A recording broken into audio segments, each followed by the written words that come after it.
Hello friends, मैं यहाँ पे आप लोगों के साथ जो आजकल बहुत डिस्प्यूटेड इशू हमारे देश में चल रहा है फार्मर्स बिल्स के बारे में, वो हम तीनों बिल यहाँ पे डिस्कस करेंगे एक एक करके। ठीक है, समझेंगे कि सरकार ने उसमें क्या क्या प्रोविज़न दिए हैं, कौन कौन से प्रोविज़न है जिसकी वजह से किसान इतना आंदोलन कर रहे हैं और उसमें क्या क्या बदलाव होना चाहिए, या जो भी हमारे सजेशन है जो हमको लगेगा कि सामने रखने चाहिए वो हम आपके सामने रखेंगे। और आपके एग्ज़ाम पॉइंट ऑफ व्यू से क्या चीज़ें इंपॉर्टेंट है, आपको क्या पता होना चाहिए, वो हम इसमें देखेंगे। ठीक है, तो तीनों बिल हम तीनों एक्ट हम एक एक करके देखेंगे। सबसे पहले हम इसमें देखेंगे जो हमारा एक्ट है, the farmers produce trade and commerce promotion and facilitation act 2020, कृषि उपज व्यापार और वाणिज्य संवर्धन और सरलीकरण अधिनियम 2020। ठीक है, अब इसमें जैसे हमें नाम से ही पता चलता है किसकी बात हो रही है, जो फार्मर्स प्रोड्यूस करेंगे उसके बारे में। ठीक है, फार्मर्स जो प्रोड्यूस करेंगे, किसानों द्वारा जो उपज पैदा की गई है उसका ट्रेड एंड कॉमर्स। ठीक है, उसी ट्रेड एंड कॉमर्स को, किसानों द्वारा की गई उपज को किस तरीके से प्रमोट करना है और क्या क्या सुविधाएं प्रदान करनी है, ये हमको इस कानून में पता चलता है। ठीक है, एक एक करके हम इसके सारे प्रोविजन यहाँ पे देखेंगे। जो मुख्य बिंदुएं हैं वो आपके सामने रखी जाएंगी। सबसे पहले इसमें एक पॉइंट है जो कहता है providing with the choice of trading outside APMC। अभी तक क्या होता था, जैसे एक कोई छोटा या बड़ा किसान है, उसने खेत में कुछ उपज की है, उसने कुछ खेत में उगाया है, फिर वो यहाँ से अपने हुए उगाए हुए अनाज को एक मंडी में लेके जाएगा। ठीक है, यहाँ मंडी में ले जाने के बाद उसको एक मिडिल मैन मिलता है। इन मिडिल मैन को नॉर्थ इंडिया में बोला जाता है अड़तियाएँ। ये क्या करेंगे, ये किसान से इसकी फसल मंडी में बिकवाएंगे और जिसको वो, जो भी डीलर है जिसको वो फसल चाहिए, उस डीलर और किसान के बीच में ये मिडिल मैन रहेगा। ये क्या करेगा, ये किसान को हेल्प करेगा कि आप अपनी फसल हमारे थ्रू इसको दे दीजिए। ठीक है, ये काम करने में किसान का एक ट्रांसपोर्ट का कॉस्ट आता है। किसान और ये जो डीलर हैं दोनों मिलके इस मिडिल मैन को कुछ 2.5% फीस देते हैं। इसके अलावा एक टैक्स और लगता है, सेस बोला जाता है जिसको, 3% का। ठीक है, जब किसान ये पूरी प्रक्रिया करता है तो किसान का यहाँ पे पैसा लगता है, ये वाला पैसा लगता है और ये वाला पैसा लगता है। किसान यहाँ पे आएगा और जो भी सरकार ने रेट निर्धारित किए गए हैं उससे ऊपर में किसान अपनी फसल यहाँ पे बेच देगा। ठीक है, अब जो हमारा उस एक्ट का पहला प्रोविज़न है वो ये कहता है कि हम आउटसाइड मंडियाँ, आउटसाइड इन कृषक मंडी को ऑपरेट करती है कमेटी जिसको बोला जाता है APMC। हम इन अपनी उपज को इस APMC के बाहर भी बेच सकते हैं। ज़रूरी नहीं है कि किसान इन मंडियों में जाके अपनी फसल बेचे, वो किसी को भी अपनी फसल यहाँ से बीच में बेच सकता है। उसका ये वाली कॉस्ट नहीं लगेगी, ये वाली कॉस्ट नहीं लगेगी और ये वाली कॉस्ट नहीं लगेगी। ठीक है, एक बारी में जब इस बिंदु को देखा जाता है तो ऐसा लगता है कि ठीक है, इससे किसानों का कुछ पैसा किसानों के पास बच रहा है, यहाँ तक कोई दिक्कत नहीं है। पर दिक्कत कहाँ आती है, किसानों के लिए सरकार ने इस APMC को ख़त्म नहीं करा है, ये जो मंडी वाला सिस्टम है, और जो ये टैक्स वगैरह लगते हैं इसको भी यहाँ पे नहीं हटाया है। अगर कोई किसान मंडी में जाके अपनी फसल देता है तो उसको ये पूरा पैसा, पूरा टैक्स पे करना पड़ेगा। आउटसाइड मंडी अगर वो बेचता है तो उसको ये वाला टैक्स यहाँ पे नहीं लगेगा। तो इस तरीके से किसान के पास दो ऑप्शन तो हैं, ऑप्शन 1 या तो बाहर और ऑप्शन 2 APMC के द्वारा। APMC के द्वारा किसान को टैक्स लगता है और आउटसाइड APMC किसान को कोई टैक्स नहीं लगेगा। तो ये वाला प्रोविज़न सरकार ने ऑप्शन दिया तो है, पर या तो सरकार को क्या करना चाहिए, या तो यहाँ से भी टैक्स हटा दे या फिर यहाँ पे भी टैक्स लगा दे, जो किसानों के पास दोनों इक्वल अपॉर्चुनिटी रहेंगी और किसान जो इसमें से करना चाहे वो उसमें कर सकता है। ठीक है। दूसरा क्या है, इसमें जब किसान एक राज्य से या दूसरे राज्य में भी अपनी फसल बेचेगा तो राज्य सरकारें उससे कोई भी टैक्स, किसी भी प्रकार का टैक्स नहीं लेंगी। अगर किसान चाहता है तो वो अपने स्टेट में या किसी दूसरे राज्य में उस फसल को बेच सकता है, किसी और राज्य में भी जाके व्यापार कर सकता है। जैसे कोई भी फसल है, जैसे कि कोई किसी किसान ने महाराष्ट्र में कोई बहुत अच्छा फल उगाया है जिसकी मांग उसको लगता है कि हैदराबाद तेलंगाना में ज़्यादा है, तो वो अपनी फसल को हैदराबाद और तेलंगाना में जाके बेच सकता है। इसके बीच में किसान से राज्य सरकारें किसी भी प्रकार का टैक्स नहीं लेंगी। किसान बिल्कुल फ्री है किसी भी राज्य में अपनी फसलें जाके बेचने के लिए और किसी भी तरह की फसल बेचने के लिए। इस वाले पॉइंट से फ़ायदा क्या होगा, इससे किसान को ऑप्शन ज़्यादा मिलेंगे, दूसरे राज्य में किस फसल की डिमांड है ये किसान को पता चलेगा और उस हिसाब से किसान जो है अपनी फसलों में बदलाव कर सकता है। ज़रूरी नहीं है कि हमेशा एक ही तरह की फसल उगाए, वो दूसरी तरह की फसल उगा के उसमें बदलाव भी कर सकता है, जिससे शायद उसको उस फसल का पैसा दूसरे राज्य में ज़्यादा मिल सके। तीसरी मुख्य बिंदु जो है उसमें इलेक्ट्रॉनिक ट्रेडिंग या ऑनलाइन ट्रेडिंग। जैसे हम आजकल देखते हैं, हम लोग शॉपिंग करते हैं बुक्स वगैरह की, कपड़ों की या घर का ग्रॉसरी आइटम जो है अमेज़ॉन या फ्लिपकार्ट से हम शॉपिंग कर सकते हैं। इस पे क्या होते हैं, जो लोग हैं अपना सामान अमेज़ॉन और फ्लिपकार्ट पे जैसे बेच सकते हैं, ये वाली सुविधा किसान को भी दी जाएगी कि वो अपना सामान ऐसे किसी ऑनलाइन प्लेटफॉर्म पे जाके सेल कर सके और वहाँ से उसको जो मुनाफा है वो वहाँ से कमा सके। अब इसका फ़ायदा ये है, जैसे और किसी भी फील्ड में आपको छूट मिली हुई थी कि आप अपना सामान ऑनलाइन दे सकते हैं, उस तरीके से आप इसमें भी अपना सामान दे पाएंगे। ऐसा कुछ भेदभाव इसमें नहीं लगेगा कि जो एग्रीकल्चर की मार्केट है वो ऑनलाइन तक नहीं पहुंचा है। इस तरीके से किसान भी ऑनलाइन प्लेटफॉर्म पे अपना फ़ायदा देख सकेंगे। दूसरा, राज्य सरकारें, जैसा पहले भी आपको बताया है, राज्य सरकारें किसी भी तरह का टैक्स नहीं लेंगी, कोई टैक्स नहीं लगेगा। तो किसान का जो पैसा लगता था सरकार को टैक्स देने में, वो वाला पैसा यहाँ पे बचेगा। किसान से राज्य सरकारें किसी भी तरह का टैक्स बीच में नहीं लेंगी, या तो वो उसी राज्य में बेचे या फिर किसी और राज्य में जाके बेचे। ठीक है। एक अच्छा पॉइंट जिस एक्ट में जो हमको मिलता है, अभी तक क्या होता था, अगर किसान किसी मंडी में अपना सामान बेचने गया है और वहाँ पे उसके पास जिससे उसको सामान फसल का पैसा लेना है वो पैसा नहीं होता था, तो उनको डिले कर दिया जाता था कि 3 मंथ बाद आना, 4 मंथ बाद आना। इस एक्ट में ये प्रोविज़न दिया है, जब फसल की डिलीवरी होगी, जब आपने फसल खरीदी है तो आपको सेम डे पेमेंट करनी है। किसान को पैसा या सेम डे मिले या फिर मैक्सिमम 3 दिनों के अंदर मिले। पेमेंट के अंदर किसी भी तरह का डिले नहीं होना चाहिए। या तो उसी दिन अगर पैसा आप दे सकते हैं, उस दिन आपके पास पैसा है तो आप किसान को पैसा दीजिए उसकी फसल का। अगर पैसा आपके पास नहीं है तो आपको किसान को एक रिटर्न में कंफर्मेशन देना पड़ेगा कि अभी किसी बैंक की वजह से या फिर आने वाले दिनों में छुट्टी हो सकती है 1 या 2 दिन की, तो बैंक हॉलीडेज हो सकते हैं, तो आपका पेमेंट अभी नहीं हो पाएगा, पर विदिन 3 डेज आपको किसान की पेमेंट करनी पड़ेगी।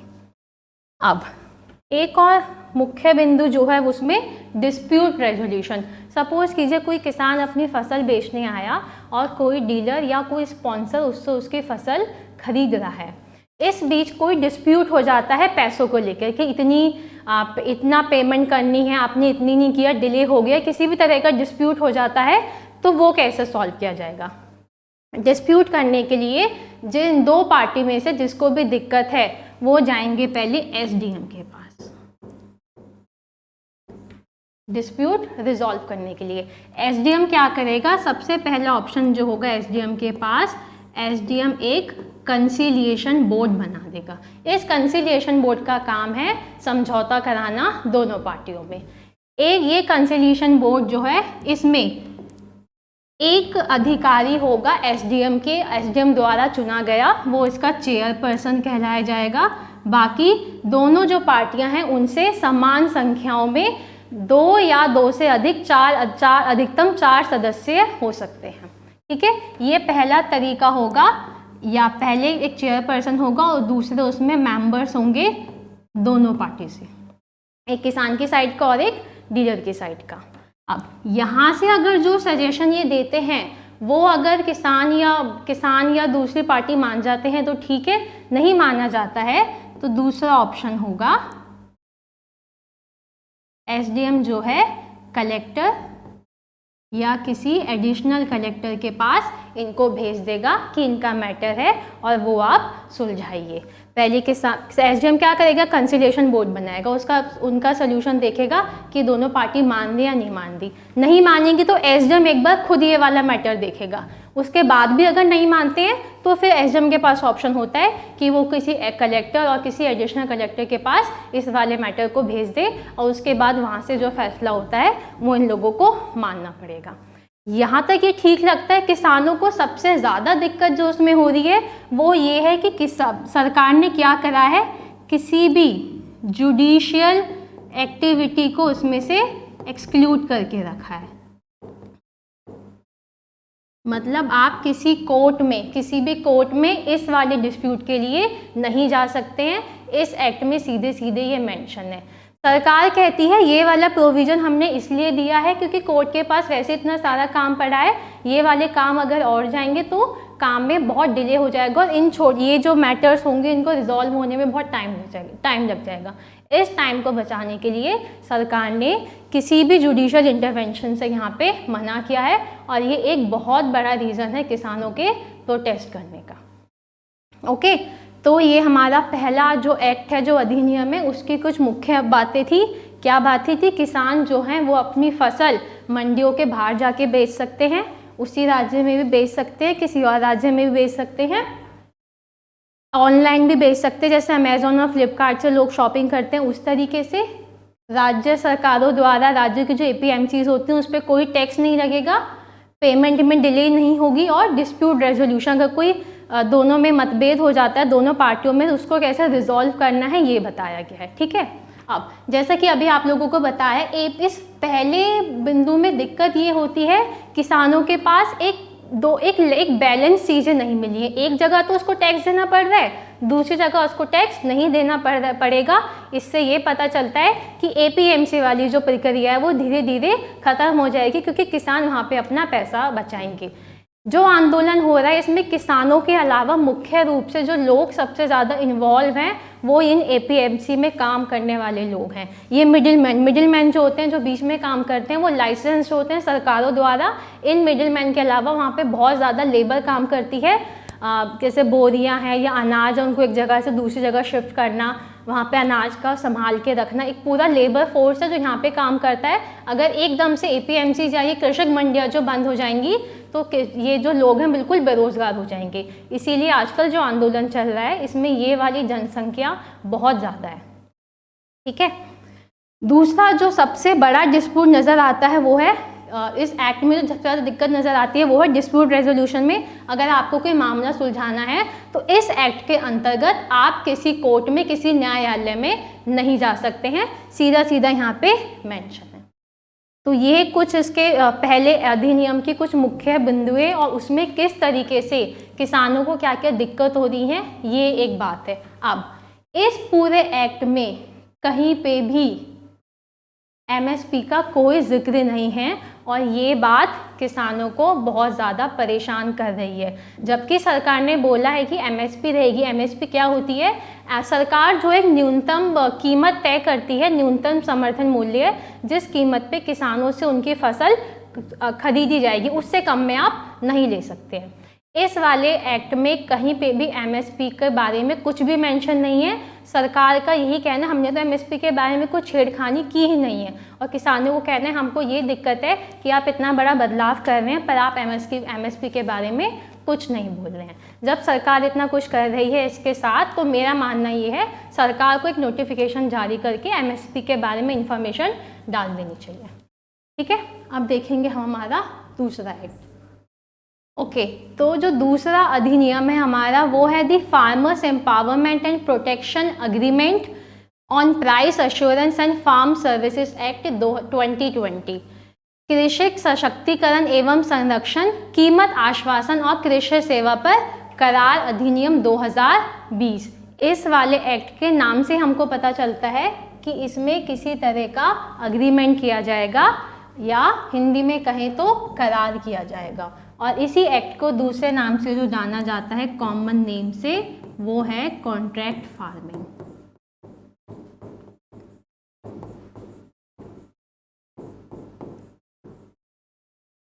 कॉन्ट्रैक्ट फार्मिंग, इसमें क्या रहेगा, देखिए अभी क्या सिस्टम होता है, अगर किसी फर्नीचर की कोई दुकान है, वहाँ पे कोई ग्राहक चेयर लेने आया, उसको एक चेयर चाहिए, तो वहाँ पे आएगा, उससे वो कुर्सी खरीदेगा और लेके चला जाएगा। ठीक है। अब अगर उस ग्राहक को एक से अधिक कुर्सियाँ चाहिए, अगर उसको 1000 या 2000 कुर्सियाँ चाहिए, तो वो पहले दुकानदार के पास आएगा, उसको बोलेगा कि आप मेरे लिए 2000 कुर्सियाँ मनवा दीजिए और मैं इस डेट को आके आपसे आपकी कुर्सियाँ ले जाऊंगा और आपको पैसा दे जाऊंगा।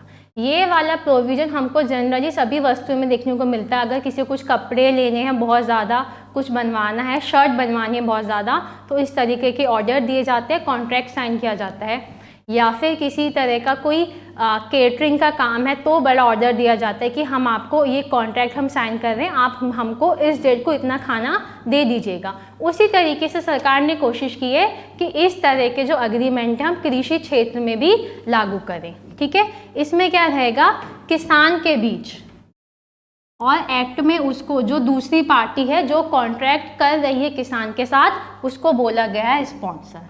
इसमें किसान और इन स्पॉन्सर के बीच में एक कॉन्ट्रैक्ट साइन किया जाएगा। उसमें आप किसानों से बताया जाएगा कि सपोज़ कीजिए हमको कुछ 2000 किलो आलू चाहिए, तो आपको इस डेट तक ये वाले आलू रेडी रखने, हम आपसे आके ले लेंगे और आपको आके हम पैसा दे देंगे। ठीक है।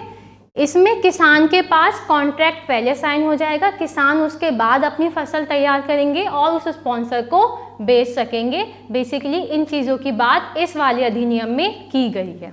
अब अलग अलग स्पॉन्सर जो हैं वो अपनी फसल के हिसाब से अलग अलग तरह के कॉन्ट्रैक्ट सरकार के साथ, किसान के साथ कर सकते हैं। पर सरकार ने एक पॉइंट डाला है इसमें, अगर सरकार चाहे तो वो एक तरह का मॉडल अग्रीमेंट तैयार कर सकती है। एक मॉक कॉन्ट्रैक्ट हम इसको बोल सकते हैं।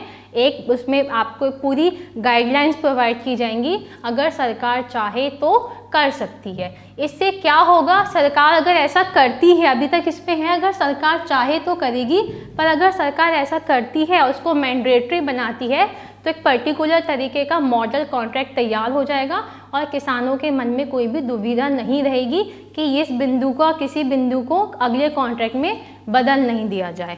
तो ये वाला प्रोविज़न जो है सरकार को कंपलसरी कर देना चाहिए। ठीक है। अब पैसा कैसे मिलेगा किसान को, कॉन्ट्रैक्ट के अकॉर्डिंग जो कॉन्ट्रैक्ट होगा उसमें पहले से एक रेट तैयार कर दिया जाएगा।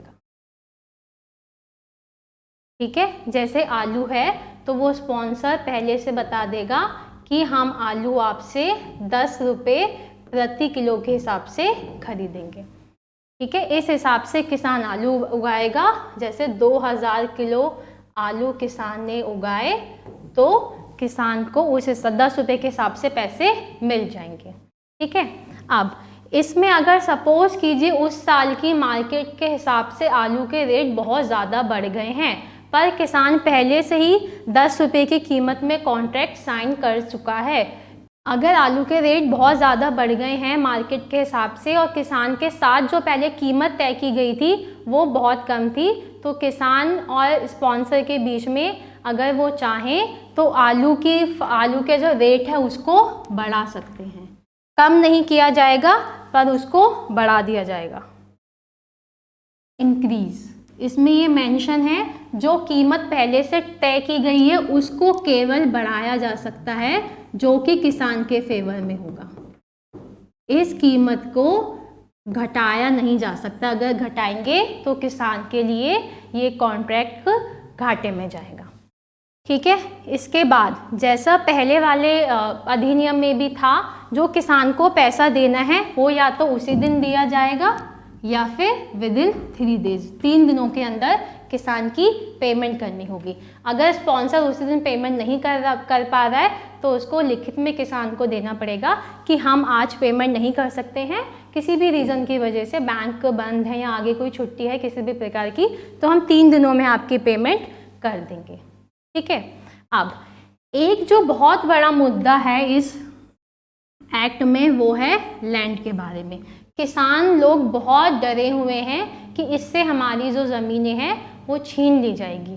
तो सरकार ने इसमें मेंशन किया है कि कोई भी किसी जो स्पॉन्सर होंगे उनको प्रोहिबिट किया गया, उनको निषेध किया गया है कि आप इसमें किसान की ज़मीन गिरवी नहीं रख सकते हैं, खरीद बेच नहीं सकते हैं और उस पर किसी भी तरह की कोई कंस्ट्रक्शन नहीं कर सकते हैं। ऐसा करना इस कानून में पहले से लिखा गया एकदम मना है। हाँ, पर अगर स्पॉन्सर चाहते हैं कि हम अगर आपका खेत यहाँ से बहुत दूर है, हम यहाँ से हमारे वेयर हाउस तक या अपने गोदाम तक फसल लेके जाएंगे तो हमें वहाँ से बहुत दूर पड़ेगा, तो हम आपके यहाँ पे आपके एरिया में टेम्पररी गोदाम बनाना चाहते हैं, कुछ भी फार्म गेट बनाना चाहते हैं, तो ये अगर स्पॉन्सर उसमें कॉन्ट्रैक्ट में पहले से मेंशन करता है तो किसान जो है उस बात की इजाज़त उनको दे सकते हैं। किसान की इजाज़त के बिना उनके यहाँ पे किसी भी प्रकार की कोई कंस्ट्रक्शन या किसी भी तरह का परमानेंट ढांचा नहीं रखा जाएगा, उसकी एकदम मनाही है। और जब आपका कॉन्ट्रैक्ट ख़त्म हो जाएगा तो जो स्पॉन्सर है वो अपने खर्चे पे उस ढांचे को, जो ढांचा उसने वहाँ पे लगाया है, उसको हटाएगा। किसान का इसमें कोई खर्च नहीं आएगा।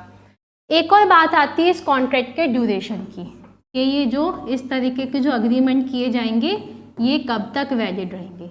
ये कॉन्ट्रैक्ट जो है ये वैलिड रहेंगे स्टार्टिंग कम से कम मिनिमम 1 क्रॉप सीज़न, जो एक फसल का सीज़न होता है, वहाँ से लेकर अधिकतम 5 साल तक एक कॉन्ट्रैक्ट वैलिड रहेगा। इसके बाद अगर आपको कोई कॉन्ट्रैक्ट बढ़ाना है तो आपको दूसरा कॉन्ट्रैक्ट करना पड़ेगा। ठीक है। अब जब भी किसी तरह के अग्रीमेंट हैं उनको वैध किया जाता है, रजिस्टर किया जाता है, तो उसके लिए एक अथॉरिटी बनाई जाती है। ये अथॉरिटी बनाने का काम दिया गया है राज्य सरकारों को। कॉन्ट्रैक्ट जो होंगे वो आपको रजिस्टर करने पड़ेंगे और ये रजिस्ट्रेशन अथॉरिटी की जो पावर है वो दी गई है राज्य सरकारों को। ठीक है। इसमें भी एक दूसरा बिंदु आता है डिस्प्यूट सेटलमेंट का। अगर सपोज कीजिए फार्मर और स्पॉन्सर के बीच में किसी भी तरह का कोई मतभेद हो जाता है तो वो कैसे सुलझाया जाएगा। ठीक है। इसमें थोड़ा सा बदलाव ये है, पहले वाले अधिनियम से किसी भी डिस्प्यूट को सुलझाने के लिए उस कॉन्ट्रैक्ट में पहले से कंसिलिएशन बोर्ड मेंशन रहेगा। कंसिलिएशन बोर्ड मतलब जो समझौता करवाएगा और कौन कौन से सदस्य उसमें रहेंगे ये पहले से डिसाइड होगा, जो कि उस कॉन्ट्रैक्ट में लिखा होगा। ठीक है। अगर कोई डिस्प्यूट हो गया तो किसके पास जाएंगे? कंसिलिएशन बोर्ड के सदस्यों के पास जाएंगे। उस कंसिलिएशन बोर्ड में कौन कौन से सदस्य होंगे ये पहले से उस कॉन्ट्रैक्ट में लिखा होगा। ठीक है। कंसिलिएशन बोर्ड अपना एक सुझाव देगा, अगर ये दोनों पार्टी राजी होती हैं तो ठीक है, नहीं राजी होती हैं तो दूसरा तरीका है फिर एसडीएम के पास जाइए, एसडीएम के पास जाइए। ठीक है। अगर कंसिलिएशन बोर्ड वाली बात नहीं है तो एसडीएम यहाँ पे अपना कंसिलिएशन बोर्ड बनाएगा, और अगर वो वाली बात है तो एसडीएम यहाँ पे विदिन 30 डेज 30 दिन के अंदर अपना फैसला सुनाएगा कि मेरा ये डिसीजन है और आप इसको मानिए। अगर ये लोग मानते हैं तो ठीक है, नहीं तो फिर एसडीएम जो है इसको आगे कलेक्टर के पास भेज देगा। ठीक है। यहाँ पे भी किसी भी न्यायालय को हस्तक्षेप करने की अनुमति या फिर आप किसी न्यायालय के पास जा सके इन डिस्प्यूट के लिए, वो वाली अनुमति आपको भी नहीं दी गई है, ना फार्मर को ना स्पॉन्सर को, और इसीलिए भी किसान बहुत आंदोलन कर रहे हैं। ठीक है। इसके अलावा इस एक्ट में भी एमएसपी के बारे में कोई बात नहीं रखी गई है। सपोज कीजिए मैंने आपको एग्जांपल दिया था 10 रुपये किलो अगर आलू वाला जो रेट है, इसकी बात सरकार कह तो रही है कि एमएसपी से कम कोई नहीं खरीदेगा, पर ये बात इस एक्ट में कहीं नहीं लिखी गई है। किसान इसलिए गुस्सा है कि हमको आपसे एक अश्योरेंस चाहिए कि आप उसमें एक किसी तरीके का एमएसपी के बारे में क्लॉज डालिए, पर सरकार ने कहा है कि आज तक एमएसपी के बारे में कोई कानून नहीं बना है, तो अभी भी हम इस पर नहीं बनाएंगे, पर एमएसपी जारी रहेगी, सरकार ये बातें कह रही है।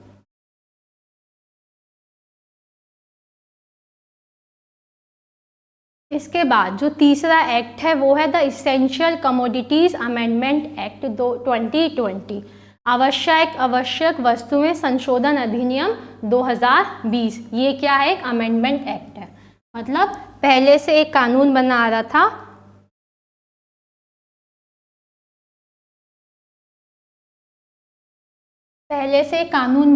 उसमें कोई एक बदलाव किया गया। कौन सा कानून था पहले?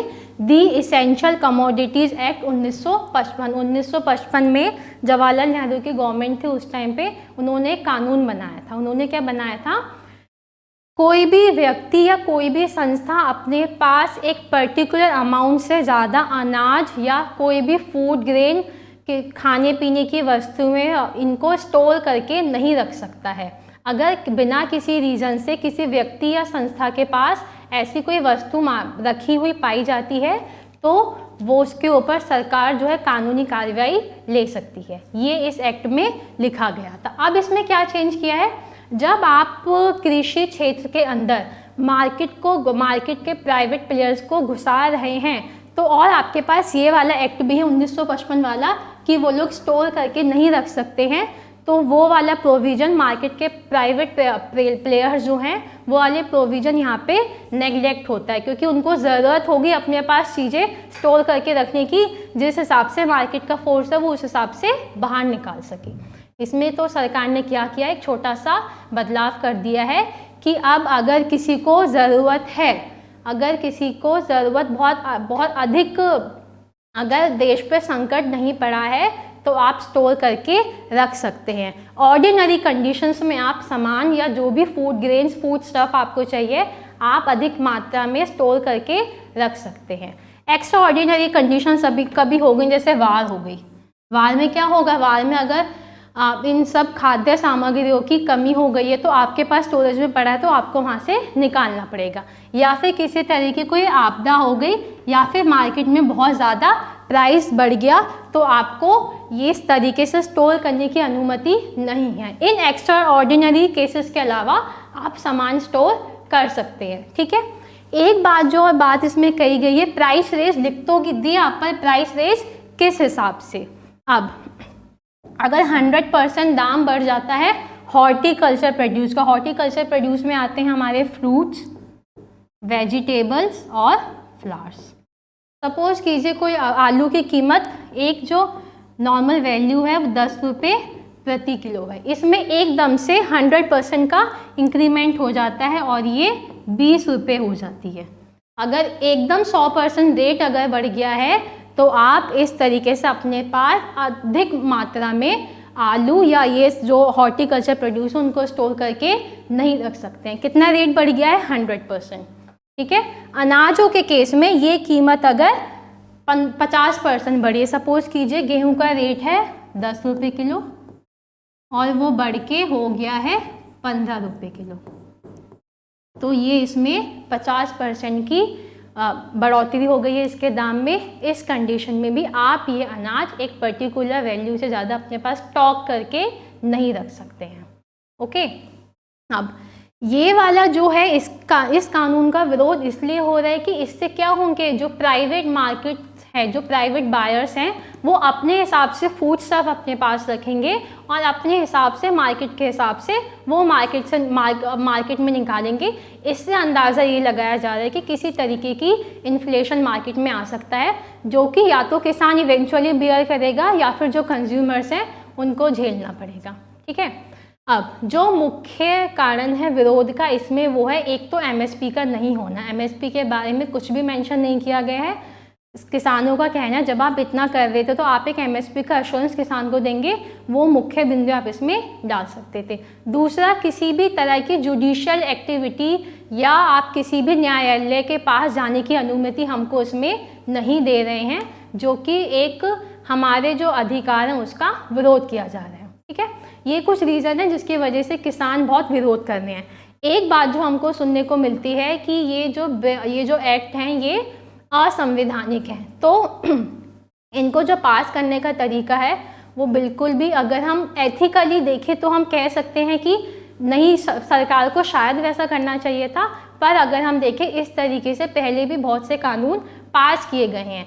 राज्यसभा में जो ये जो कानून है ये एक वॉइस वोट द्वारा पास किए गए हैं। अगर वॉइस वोट नहीं भी होता तो बीजेपी के पास इतना सपोर्ट तो था, आज नहीं तो कल ये कानून पास हो जाते। और अगर राज्यसभा में पास नहीं भी होते तो थोड़े दिनों बाद जॉइंट सेशन द्वारा इनको पास कर दिया जाता, क्योंकि लोकसभा में बीजेपी सरकार के पास बहुत सारी सीटें हैं।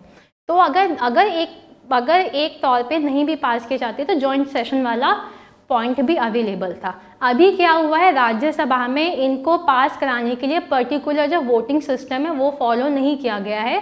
सरकार इसका रीज़न ये दे रही है कि कोरोना की वजह से जो वहाँ पे सांसद थे उनको अपनी अपनी सीट से अलग बिठाया गया, तो वो उनका जो डिजिटल वोट जाता है वो नहीं ले सकते थे।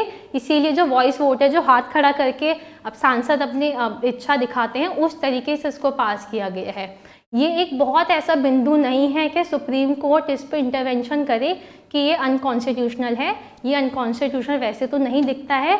इस एक्ट के तीनों एक्ट के अंदर किसी भी तरह के मूल अधिकार का, फंडामेंटल राइट्स का भी विरोध नहीं हो रहा है। तो जहाँ तक ये वाली डिबेट आती है कि क्या ये एक्ट जो है वो असंवैधानिक है, तो असंवैधानिक नहीं है, बिल्कुल कॉन्स्टिट्यूशनल है। और सुप्रीम कोर्ट बहुत ज़्यादा इस पर डिस्कस नहीं करेगा। अगर वहाँ मामला जाता भी है तो सुप्रीम कोर्ट कह देगा कि ये बिल्कुल ही सही तरीके से पास किए गए, इसमें कोई दिक्कत नहीं है। दिक्कत बहुत ज़्यादा जो मुझे नज़र आ रही है, जो किसानों को तंग कर रही है, वो है एमएसपी का नहीं होना, एपीएमसी के बाहर और एपीएमसी के अंदर सेम तरह के टैक्सेस नहीं होना, और दूसरा जुडिशियल इंटरवेंशन नहीं होना। तो ये एक इंट्रोडक्शन था, थोड़ा सा आप लोगों को बताया गया है किसान बिल के बारे में। Thank you so much. हमारे साथ जुड़ने के लिए सब्सक्राइब कीजिए हमारे चैनल पतंजलि IAS को और बेल आइकन को प्रेस करना न भूलें।